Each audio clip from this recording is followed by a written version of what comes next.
So at 3 o'clock today, I have the dubious pleasure of encountering yet another NHS psychiatrist to talk about my mental health, to talk about how things are going with my treatment and what my mental health problems really are, I suspect, and all this sort of stuff.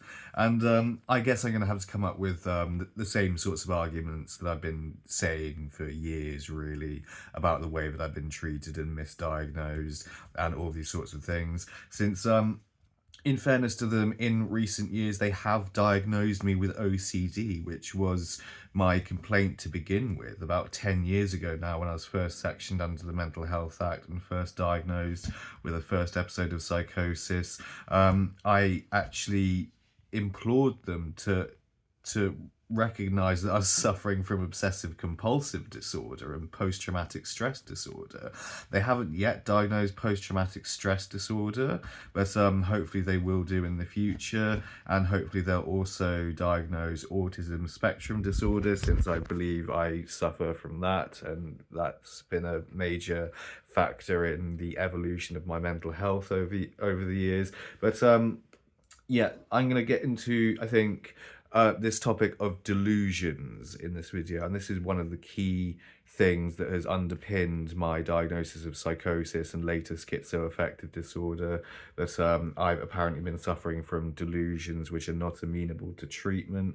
So I'm going to go through a little post by Lisa Bortolotti, which is about the definitions of delusions in the DSM-4 and the DSM-5, and I'm going to talk about my own experiences with delusions and well, not delusions in my opinion. I don't think what I've suffered from quite meets the criteria of a delusion per se, but nonetheless, it's a very interesting, I think, topic to talk about, and I'll get into it right now by giving the DSM-4 definition of delusion, which in the glossary of the DSM-4 is defined as follows: delusion, a false belief based on incorrect inference about external reality that is firmly sustained despite what almost everyone else believes and despite what constitutes incontrovertible and obvious proof or evidence to the contrary. Those are very, very important terms, and those have been excluded from the newer definition of delusion, the DSM-5. The belief is not one ordinarily accepted by other members of the person's culture or subculture, e.g. it is not an article of religious faith. When a false belief involves a value judgment, it is regarded as a delusion only when the judgment is so extreme as to defy credibility. I prefer that definition of the term delusion over the DSM-5's definition, which is kind of softened down, watered down a little bit to make the term even more widely applicable to an even broader array of beliefs, and is often applied arbitrarily and in contravention of the Human Rights Act, which is a very important thing to recognise in the current state of the human rights implications of mental health treatment. So here we go, DSM-5. Delusions are fixed beliefs that are not amenable to change in light of conflicting evidence. Their content may include a variety of themes, e.g. persecutory or referential, somatic, religious, grandiose. Delusions are deemed bizarre if they are clearly implausible and not understandable to same culture peers and do not derive from ordinary life experiences. The distinction between a delusion and a strongly held idea is sometimes difficult to make and depends in part on the degree of conviction with which the belief is held despite clear or reasonable contradictory evidence regarding its veracity. So as you can see there, what they've done in the DSM-5, first of all, is they've now decided to include religious-based beliefs in to that idea, which is somewhat in contravention of our religious freedoms and our freedom of belief, our freedom of conscience that we can hold. And this pertains to all sorts of beliefs that a patient might be suffering from. For instance, they might be believing that they're talking to angels or to God or to something like this. And if these beliefs don't cause a person to become a danger to themselves or others, I think that they should be tolerated within society. And I think that if people do believe that they have a special connection to God or angels or whatever it is, that should be respected under religious freedoms, and it should not be persecuted as being a class of mental illness or delusion, or in the medical sense, or whatever else we like to think of it is. But Bortolotti goes on to give some very interesting commentary, some of which I'm going to give now on this topic. And it says, although differences are not very significant, I do welcome some of the noticeable shifts. I don't know why she welcomes them per se. I think they're bad shifts away from a truer definition of delusion. But first, as many philosophers and psychologists have noticed when commenting on the DSM-4 definition, e.g. Davies et al. 2001, Coulthart 2007, delusions need not be false. This is very, very important indeed. Yes, delusions need not be false, and being false is no longer a necessary condition for belief to be delusional in the DSM-5 description. That is very important. That is, we should be taking this as a stark and very scary fact of our society. You can be locked up for telling the truth. This is very important, and they can say it's a delusion. They can accuse you of having psychosis or schizoaffective disorder or whatever it is to discredit your testimony if you're talking about, for instance, state wrongdoing or something like this. Or corruption in government that can form part of people's so-called delusions, if you like. Whistleblowers, truth tellers, anyone like that, you can get locked up for telling the truth about power and about powerful people. And that is what's happened in my case, since I believe that a police officer of Essex Police was involved in a plot to murder me at the University of East Anglia, and I still hold that belief. I hold that belief, and I've held it for over a decade now, despite any amount of treatment with antipsychotic medication. It has not cured me of my delusions whatsoever, my so-called delusions, which I believe a delusion is a fixed false belief. I believe that you have to believe something which is clearly false. It's undermined by incontrovertible evidence to the contrary, and it's not derived. This stuff about it being not derived from ordinary life experiences. Yes, that is sort of the truth, but something which is clearly false. That's what a delusion really should be. And when it comes to what true delusions are, it should be something like my hands are made out of butter. It should be something that obvious evidence would undermine quite quickly in the cases of most people, yet these beliefs are not amenable to change with certain people suffering from certain extreme forms of mental illness. So yeah, a delusion is very, very subtle how these definitions are changing, and I believe that they are changing the definitions of these terms deliberately in order to try and subvert any chances they have of being undermined in, say, courts of law, or being held accountable with human rights considerations in mind, considerations given to the freedom of belief and freedom of conscience. But yeah, both definitions seem to agree to some extent that the belief needs to be not amenable in light of conflicting evidence, or not amenable to change in light of conflicting evidence, or not amenable to change in light of incontrovertible evidence or rational argument to the contrary. And I very much like the DSM-4's inclusion of incontrovertible there, since that it throws what delusions are into very stark relief, I think, and it causes us to think a bit more carefully about what a true delusion in the medical sense is, as opposed to what could be merely a sort of idiosyncratic belief or something like this. So, you know, I've never been presented with any incontrovertible evidence to the contrary that my beliefs are incorrect. I've been the personal witness of what happened to me in the past, and I've got, I think, sound and understandable reasons for believing that this was actually an attempt on my life. And I've had all of this poo-pooed by the mental health system, and it's all been tarred as delusions. But you've got to remember, delusions aren't necessarily false, which is a travesty, I think. And this is how the state tries to deal with people who are uh, trying to be whistleblowers against the state, and trying to hold the state accountable for abuses of authority, abuses of power, and that's what's happened in my case, unfortunately.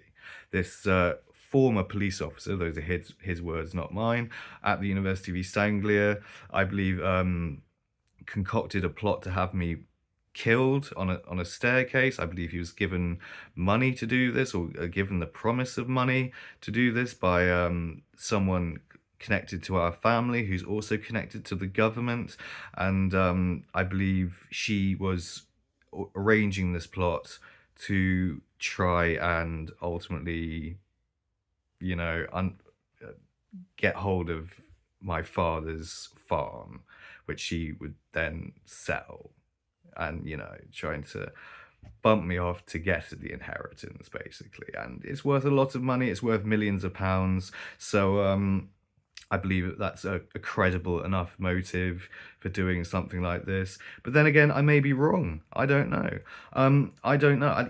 My beliefs. They're not fixed beliefs that I'm going to hold in spite of conflicting evidence. If I'm presented with the evidence that's incontrovertible, that isn't just based on something rather arbitrary, like, you know, these ideas, oh, so and so would never do this, and so on and so forth, and you know, opinions about other people's virtues or whatever they are, that omits them from doing some crime or whatever, or if it's something that is incontrovertible, like they have an alibi and they couldn't have been in the same place at the same time as when the events happened, I would accept that, for example. If there was some form of reasonable and clear evidence that I could be presented with that would completely undermine what I was saying, like, you know, some evidence comes to light that I was never spiked to begin with. Some evidence comes to light that certain people couldn't have been involved because they were elsewhere, something like that. You know what I mean? It's got to be, I think, incontrovertible, and the reasonable. What's this in the DSM-5 definition? Clear or reasonable contradictory evidence regarding its veracity. That's it's similar to incontrovertible, reasonable, but it's a little softened, I think. It's a little bit unnecessarily softened, and reasonable has a definition in law that I'm going to quickly try and remind myself of now. Reasonable.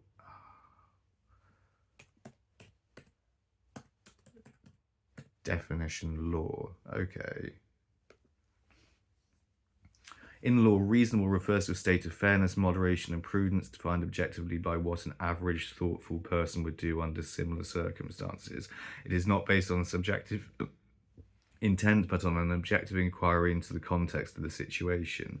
It serves as a legal fiction to judge if actions, beliefs, or risks are proper or justified. The reasonable person. So this is, yeah, well, a legal fiction. So is there really any such thing as a reasonable person, or how are we to go about defining who a reasonable person is and who isn't one, and how do we take our value judgments out of these situations, our subjective value judgments out of these situations, in determining who's a reasonable person, who isn't. Hopefully I'm coming across as a reasonable person now, but yeah, this is something for me that's been going on for very many years, and trying to discuss these issues with psychiatrists, and the amount of double talk you have to sift through, the amount of double think they try and force upon you, you know, trying to accept that, you know, your delusions might not even be false. If they're not false, then it's the truth, and the truth is important, and the truth shouldn't be covered up by powerful organizations connected to the state. This is very important from a civil liberties perspective. We're entitled to the freedom of conscience, which I believe is the underpinning uh, faculty which allows us to have the freedom of conscience is the freedom of inquiry, and the freedom of expression also is very closely associated with this as well, since if we can't espouse a variety of different opinions, then we can't choose between opinions, if you see what I mean. If we're not allowed to express the full gamut and range of opinion, all the way from being a neo-Nazi skinhead to being the most liberal left-wing woke type you could imagine, if we don't allow that full spectrum of debate, then we're behaving a bit like China and North Korea, where we start having re-education facilities and things like this, and banning books, and forcing people into a narrower range of opinion, and ignoring the truth, and not, where we don't hold the powerful to account in a democratic sense, and we start becoming totalitarian if we allow these things to lapse too far. And this is sort of, well, this is what's been going on in my case. I believe that very serious crimes have been committed 10 years ago in the past in UEA, and I still believe that those things have happened. And I've been, well, treated, perhaps tortured by the mental health system over a period of many years. My beliefs have not changed, since there's been no clear or reasonable contradictory evidence to the contrary that my beliefs are incorrect. So I have no reason to change my beliefs, and this is what's been going on. So yeah, I don't feel the need to change my beliefs necessarily, and I don't feel the need to, well, I mean, at times I have lapsed in my beliefs, sometimes out of sheer terror of what's going to happen to me if I don't.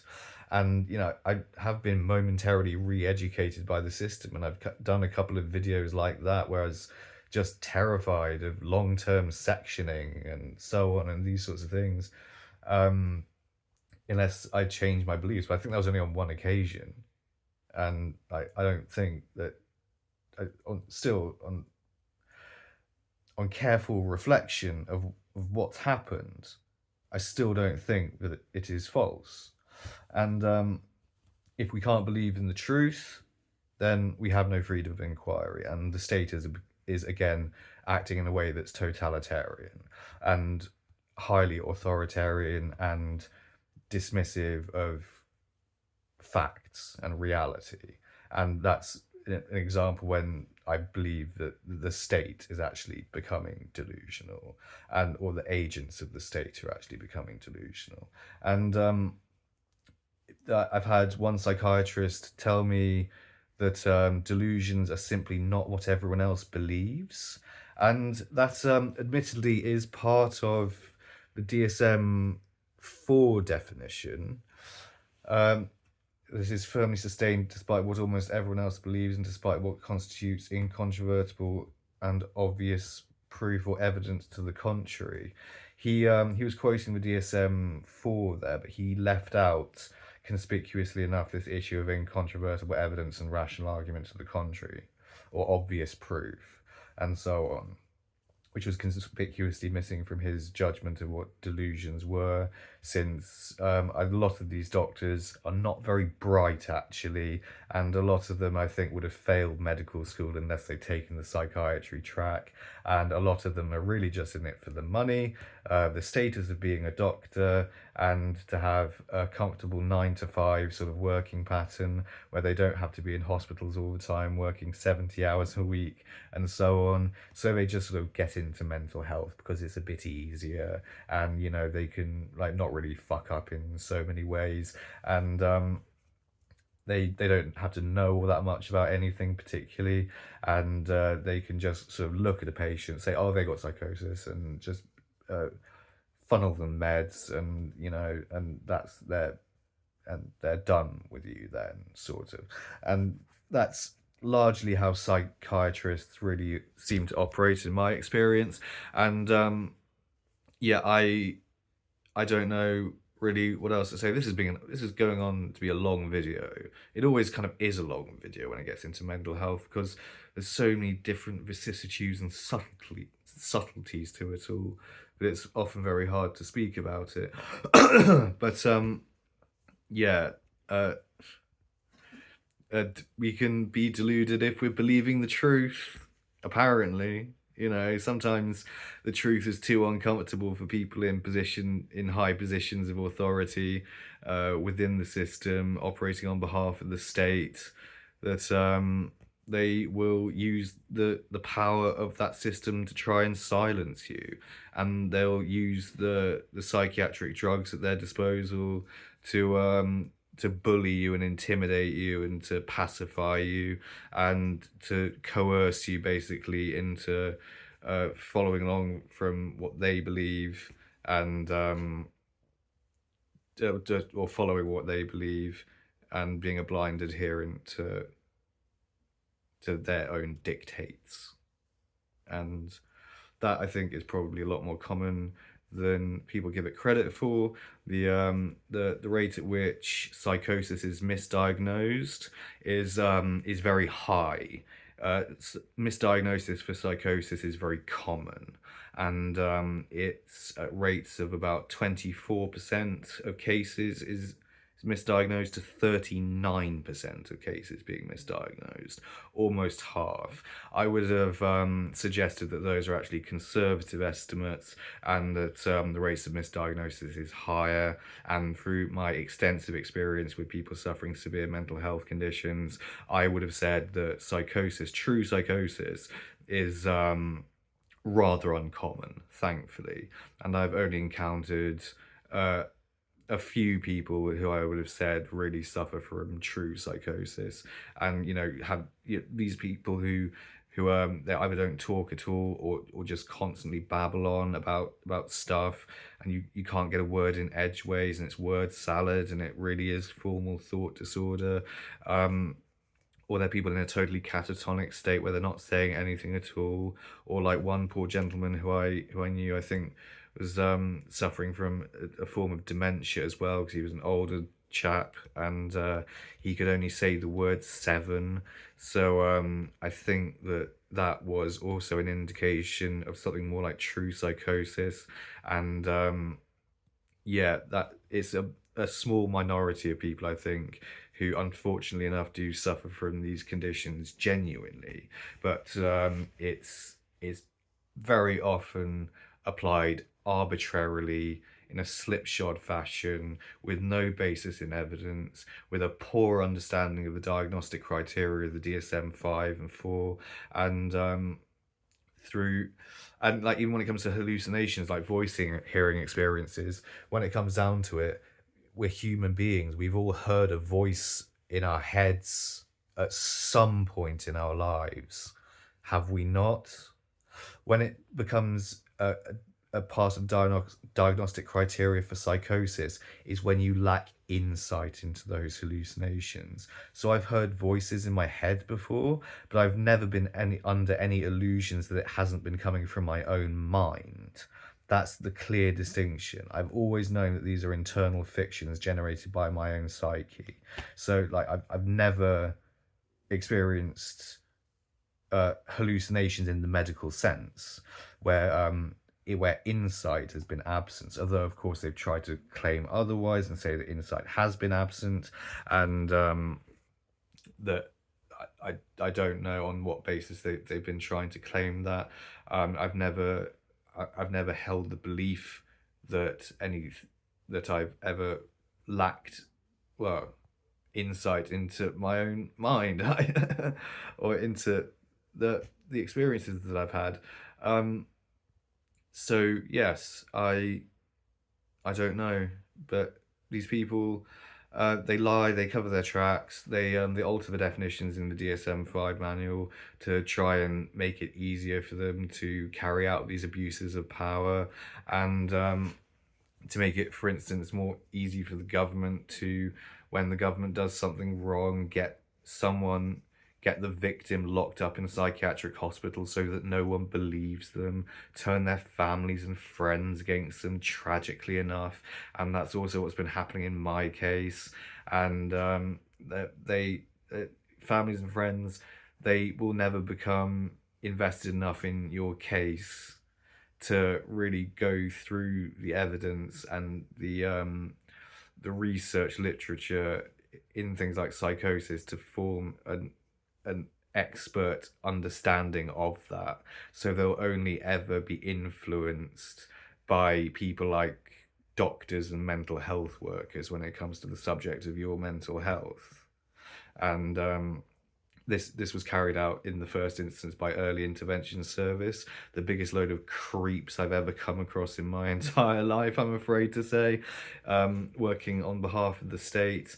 And yeah, deeply unpleasant people, operating a vile and persecutory system of state control, which is really what this amounts to. This is the policing of thought. This is what we need to be organized against if we're going to defeat this culture of thought policing and coercive forced treatment.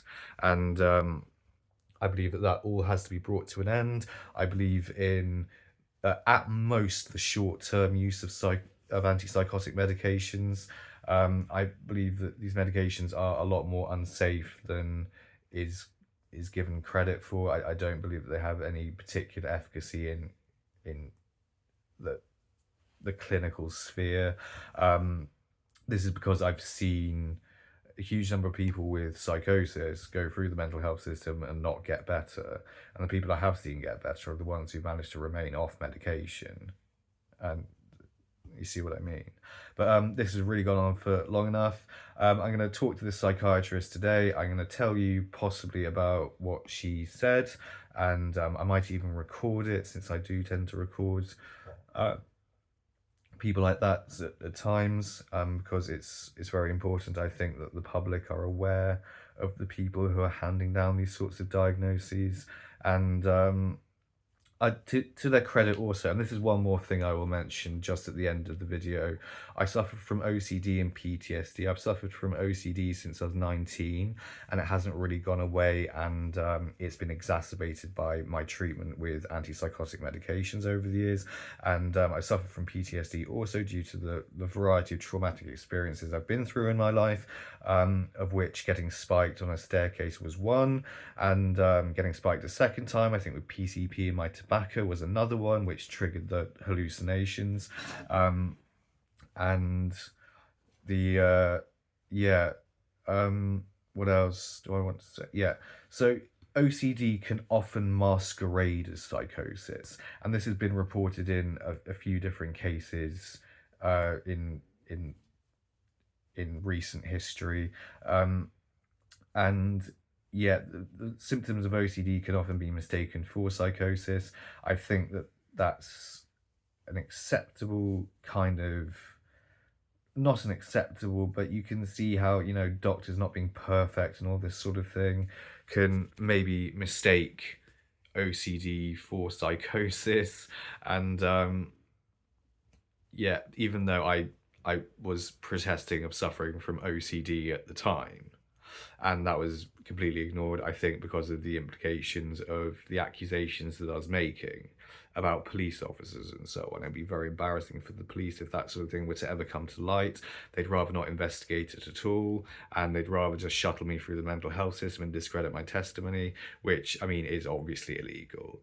And it's obviously a gross miscarriage of justice, and it's amounts to a conspiracy to pervert the course of justice also, but carried out by the state. So yeah, I'm gonna not actually say that about doctors. They should have diagnosed me with OCD a lot sooner. I should have been diagnosed with autism by now. I was diagnosed with anxiety, which I do suffer from. I think that's a fair enough diagnosis. But No, I don't think I suffer from schizoaffective disorder or psychosis.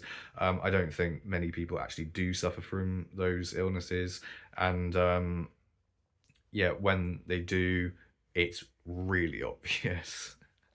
And it needs to persist, yeah, for longer than 24 hours. And I've never had anything like hypomanic or psychotic symptoms for longer than 24 hours. Um, I don't think I've really ever had them at all. But what do I know, right? I'm just someone with 10 years of experience with the mental health system and misdiagnosis and false claims of delusion and whatnot. And this has been used to cover up crime, which is highly unfortunate, but it's something that I do not believe is unlikely in the state of modern Britain. And I think if you're looking for reasonable people or average people who would share those beliefs about the state of Britain and corruption, I think you would actually be hard pressed to find people who would believe that such event or such happenings are impossible in Britain currently, if you see what I mean. Since I think we do have quite a lot of corruption in Britain in the higher echelons of society, and we do have a mental health system that functions to silence people when these things happen. So yeah, that's roughly what I want to say. Wish me luck for later on. This has been half an hour or so, but yeah, very important stuff to talk about, I think, and very important to keep in mind if you're going through any of these issues. Please reach out and speak to appropriate people if you can, and yeah, educate yourself and inform yourself about what your mental health really is, where your mental health problems really lie, if you see what I mean. And don't stop holding the powerful to account, and don't become cowed and intimidated by them, as so many people are.